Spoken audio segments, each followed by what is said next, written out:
الرحیم۔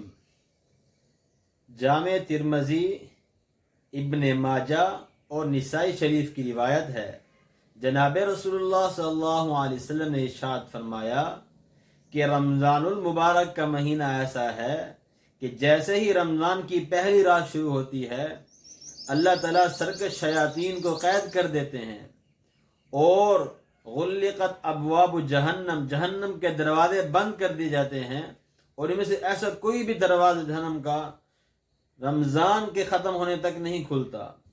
وفتحت ابواب الجنت، اور جنت کے دروازے کھول دیے جاتے ہیں، اور ان میں سے کوئی بھی دروازہ رمضان مبارک کے ختم ہونے سے پہلے بند نہیں ہوتا۔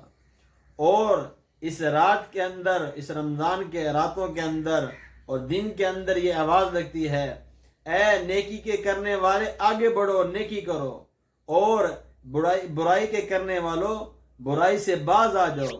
اور اس مہینے کے اندر ہر روز اللہ کی طرف سے لوگوں کو جہنم سے آزاد کیا جاتا ہے، اور یہ آوازیں رمضان کی ہر رات کے اندر لگتی ہیں کہ ہے کوئی بخشش طلب کرنے والا، ہے کوئی مجھ سے فریاد کرنے والا، ہے کوئی عافیت مانگنے والا، ہے کوئی شفا مانگنے والا، ہے کوئی مجھ سے سوال کرنے والا۔ اس طرح کی آوازیں جو ہے وہ ساری رات لگتی رہتی ہیں۔